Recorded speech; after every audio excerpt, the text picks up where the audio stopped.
Francis Bacon una vez dijo, la información es poder.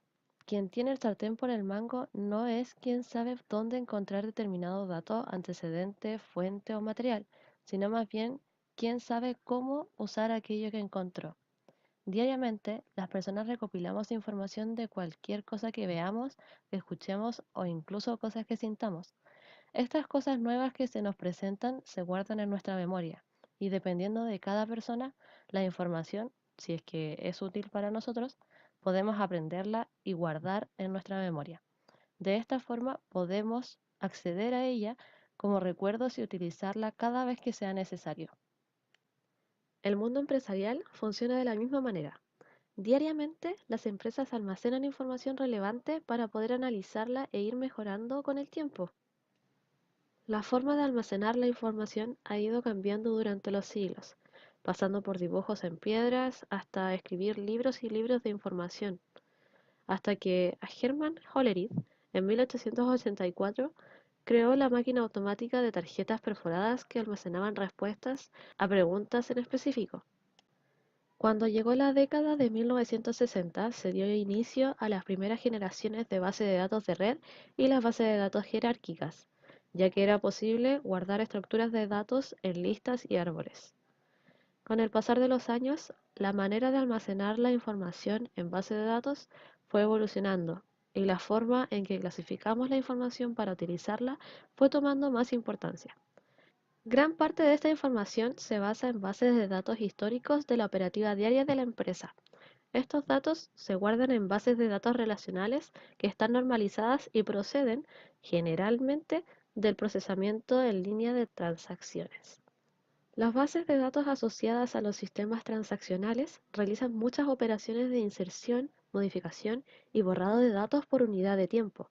En cambio, resultan muy ineficientes para realizar consultas complejas, en gran parte porque la normalización del modelo hace necesario realizar una gran cantidad de cruces y consumir mucho código. Las consultas para tomar las decisiones a nivel directivo suelen ser muy complejas, por lo que deben ser realizadas en un entorno distinto, que se denomina procesamiento analítico en línea. OLAP permite analizar la información desde múltiples sistemas de base de datos a la vez. Si bien las bases de datos relacionales se consideran bidimensionales, los datos OLAP son multidimensionales, lo que significa que la información se puede comparar de muchas formas. Para su funcionamiento utiliza los famosos cubos OLAP, que vienen siendo las estructuras multidimensionales que nombré anteriormente. Estos cubos contienen diferentes resúmenes de los datos extraídos de las bases de datos o sistemas transaccionales. Existen distintas formas para mejorar el almacenamiento. Las agregaciones son resúmenes de datos precalculados a través de los niveles. Estas mejoran el tiempo de respuesta de las consultas al preparar las respuestas antes de que se formulen las preguntas.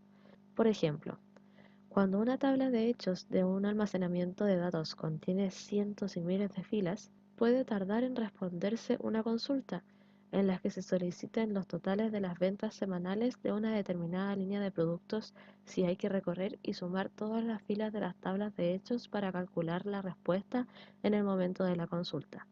Sin embargo, las respuestas podrían ser casi inmediatas si se han precalculado los datos de resúmenes para responder a esta consulta. Algunas características de las agregaciones son: las agregaciones permiten mejorar el tiempo de respuesta, requieren de almacenamiento adicional. Si no son calculadas, pueden provocar una explosión en los requisitos de almacenamiento. Como sabemos, OLAP funciona en base a cubos. Un cubo virtual consta en dos cubos fusionados. Los cubos virtuales son vistas de cubos reales. Entre las ventajas de utilizar cubos virtuales se incluyen las siguientes. Los cubos virtuales utilizan menos memoria que los cubos físicos. Se reduce la latencia de renovación de cubo. Puede añadir información volátil a un cubo de consulta. Puede unir cubos para representar datos consolidados y proporcionar cálculos más sofisticados. Cada cubo de origen puede derivarse de un origen de datos separados.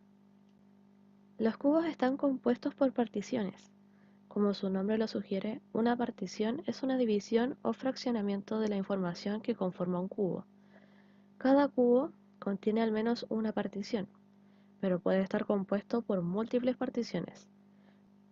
Las particiones de un cubo son invisibles para el usuario, pero su uso aumenta la carga de trabajo del administrador del modelo multidimensional. Para cada partición podemos definir la fuente de datos, el modo de almacenamiento y el porcentaje de agregación de manera independiente de las demás particiones. Además, una partición de datos puede ser actualizada independientemente de las otras. Esta propiedad es muy importante, ya que nos brinda la ventaja de mejorar los tiempos de procesamiento si dividimos correctamente las particiones y las procesamos adecuadamente. En esta etapa, debemos definir cuándo y con qué frecuencia procesar los cubos, a diferencia del sistema OLTP, donde las actualizaciones de los datos se realizan en línea con las transacciones y la agregación de los datos se hace en el momento en el que el usuario realiza una consulta. En OLAP, el procesamiento de los cubos se ejecuta en contraturno, en los horarios en que no se afecta la tarea de los usuarios.